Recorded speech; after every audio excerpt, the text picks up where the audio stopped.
Pois bem, vamos juntos. Você conhece alguém que está grávida, alguém que está gestante? Esse é um assunto muito legal. Você pode rever aqui depois. Aqui não, mas você pode encontrar no YouTube. Combinado? Bom, de acordo com a Secretaria de Saúde, todos os anos, quase 76 mil mães e 500 mil bebês no mundo perdem suas vidas por causa da pré-eclâmpsia e distúrbios hipertensivos na gestação. É a causa de 25% das mortes maternas na América Latina e aparece entre 5% e 7% das grávidas brasileiras. Esse é um assunto que a gente precisa conhecer mais. E quem vai explorar ele junto com a gente é a ginecologista a doutora Kádia Frois. Mas antes, eu quero que você participe do programa enviando aqui as suas perguntas e recados para a gente. Nosso WhatsApp é 12 982660004. E não esquece de me dizer seu nome, de onde você está falando, tá bom? E é claro que existem perguntas que são anônimas, mas é sempre legal a gente saber quem que está falando aqui com a gente. Nem sempre conseguimos colocar todas as perguntas, as mensagens aqui, mas o nosso carinho é enorme por você e pela sua participação. Agora eu quero conversar com a doutora Kádia, que está aqui com a gente. Obrigada pela participação. Tudo bem, doutora? Tudo bem, Teru. Eu que agradeço a participação. Uma boa tarde para todos. Tá certo. Doutora, eu queria entender por que a pré-eclâmpsia aparece na gestação. Existem mulheres que têm a pressão normal durante a vida toda e aí, nesse período da gestação, a pressão muda. Além de todas as mudanças que a gente já enfrenta durante a gestação, a pressão também está ali no alvo. Normalmente, uma grávida, ela tem uma pressão mais baixa do que o normal, né? Porém, quando ela apresenta a pré-eclâmpsia, essa pressão vai subir acima de igual ou superior a 140/90 ou 14/9, como a maioria chama, né? Mas por que ela aparece na grávida especificamente? Porque ela é um problema da placenta. É um problema que ocorre na implantação da placenta e a partir daí desenvolve essa síndrome hipertensiva, tá? Entendi. Qualquer pessoa está sujeita, doutora?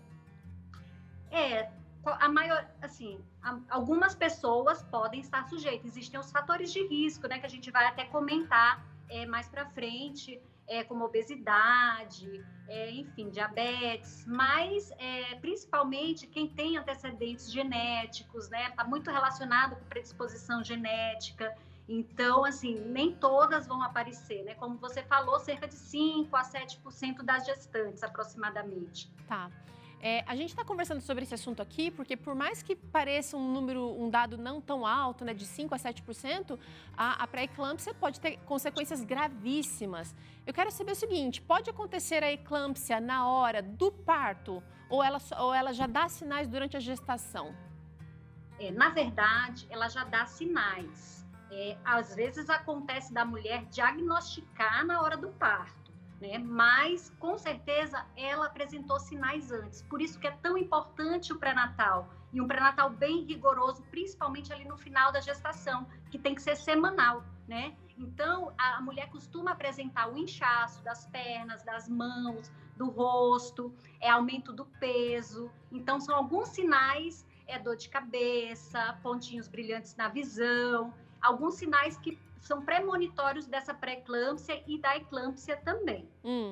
São os mesmos sinais de uma pessoa com pressão alta, uma pessoa que não está gestante, doutor? Porque você citou alguns sintomas aí que toda grávida passa, pelo menos até no final da gestação, né? Que é aquela coisa do inchaço, do aumento do peso. Agora, você mencionou agora uns outros que não fazem parte da gestação, aqueles pontinhos brilhantes para enxergar, né?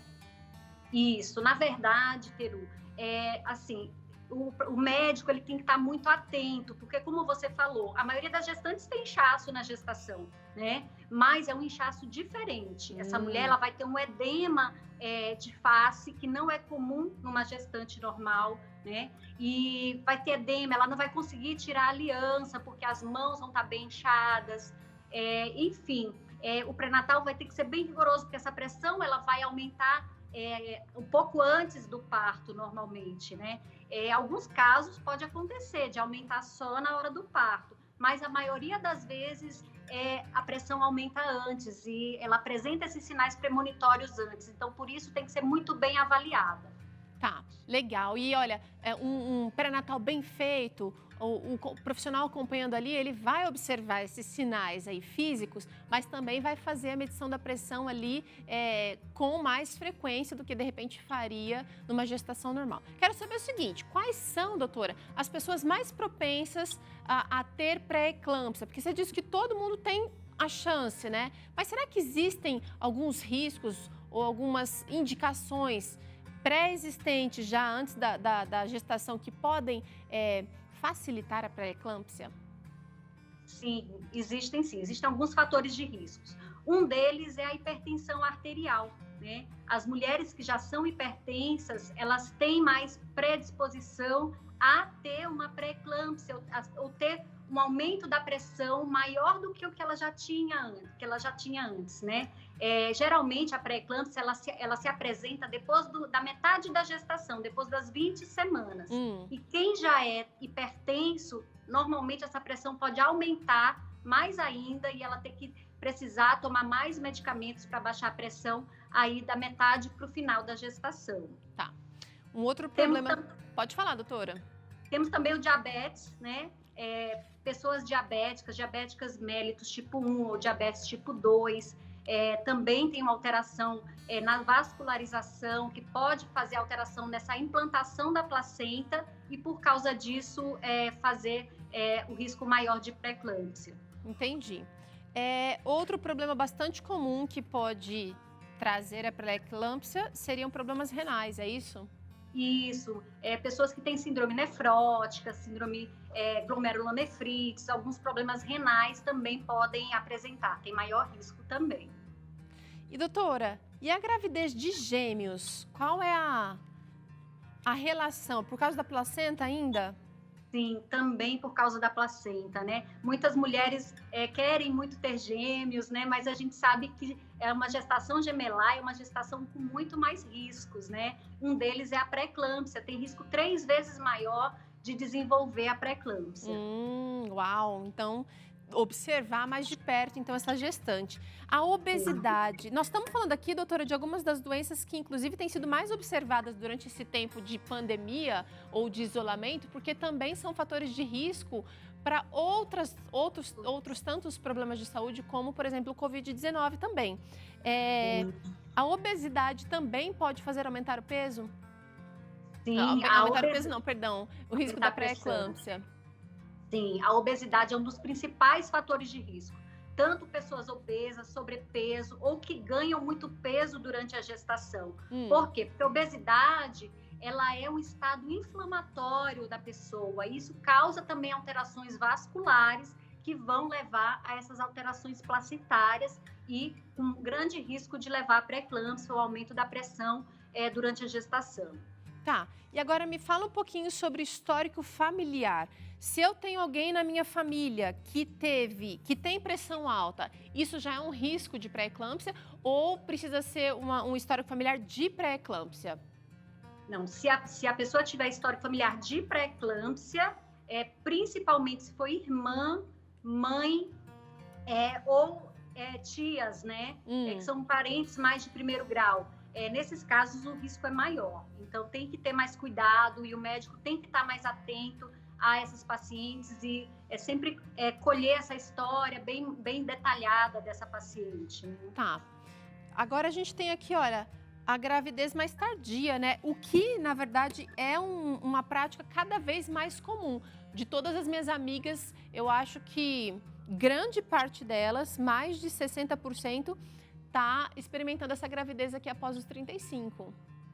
Sim, também é um fator de risco, tá? É por isso que a gente sempre se preocupa e antes de engravidar, você tentar reduzir. Se você já vai engravidar com 40 anos, você tentar já reduzir o seu peso, tentar estar num peso adequado, uma dieta adequada, para que não ocorra um risco maior, uma sobreposição de riscos, né? Uma coisa importante também que a gente fala que são os extremos etários. tanto uma gestante com mais de 35 anos, como uma gestante muito nova, abaixo de 20, 18 anos, adolescentes, elas também têm mais risco de ter a pré-eclâmpsia. Agora, você tem mais um fator de risco ou são só estes, doutora? Sim, também existe o fator de risco das trombofilias. O que são as trombofilias? São doenças que alteram a coagulação sanguínea. São doenças raras, mas que elas podem levar a uma pré-eclâmpsia muito precoce, ali com 22 semanas de gestação, que são mais ou menos 5 para 6 meses, né? E muitas vezes são pré-eclâmpsias graves e que podem levar até a ter que interromper essa gestação com um bebê muito prematuro, com uma prematuridade muito extrema. E a grande pergunta que a gente faz, doutora, e aí? Se alguém é diagnosticado com pré-eclâmpsia, a gente deu um dado muito triste aqui e talvez estejam mamães assistindo a gente, gestantes assistindo e pensando, preocupadas, né? O que é que dá para se fazer? Nem todo mundo vai ter os piores resultados com a pré-eclâmpsia. Como é que é feito o controle? Então, o controle é feito com antihipertensivos, mas principalmente, né, antes de fazer o controle, tem que fazer um pré-natal muito rigoroso, porque a partir do pré-natal a gente consegue prevenir as complicações da pré-eclâmpsia. E quais são essas complicações? Muita gente tem dúvidas entre o que é pré-eclâmpsia e o que é eclâmpsia, né? Então, fala pra gente já, doutora. Oi? Pode falar pra gente a diferença. Pode já. Então, a eclâmpsia são as convulsões, né? Convulsões generalizadas, em que a mulher tem um edema cerebral, porque ela fica inchada e o cérebro também fica inchado. E por causa disso, acontece uma hipertensão intracraniana e ela pode ter convulsões. Antes essas convulsões, elas podem levar a acidente vascular cerebral, né? AVC hemorrágico, AVC isquêmico, levar a sequelas e levar à morte materna. A pré-eclâmpsia é uma das principais causas de morte materna no Brasil e na América Latina. E a principal causa é a eclâmpsia. Então, se não for diagnosticado precocemente e tratado, a mulher pode desenvolver. Outra complicação que é muito importante, muito grave, é a síndrome HELP. O que é a síndrome HELP? É quando ocorre o aumento da pressão no fígado e essa mulher tem um aumento das enzimas do fígado, uma diminuição das plaquetas e uma quebra dos glóbulos vermelhos, que a gente chama de hemólise. E isso também pode alterar a coagulação dessa mulher e levar à morte materna também, tá? Ela pode ter um descolamento da placenta, por causa desse pico hipertensivo, levando até a morte do bebê. Então, são quadros muito graves e que têm que ser prevenidos. E a prevenção é através do pré-natal, muito rigoroso para essas mulheres, né? Essas mulheres são consideradas gestação de alto risco. E o tratamento, como a gente estava falando, são antihipertensivos e a interrupção da gestação a partir do momento que o bebê está maduro, né? A partir das 37 semanas, essa gestação deve ser interrompida ou por via vaginal ou via cesárea, dependendo de cada caso, tá? Mas o mais importante também é fazer esse tratamento e esse acompanhamento do bebê, porque o bebê também pode ter uma restrição de crescimento por causa dessa placenta que pode ficar insuficiente, tá? Certo? Eu queria saber o seguinte, doutora, a gestação traz consigo várias mudanças para a mulher, para aquele núcleo em que ela está inserida, para a família, no trabalho, os demais filhos, né? Quem sabe ela já tenha.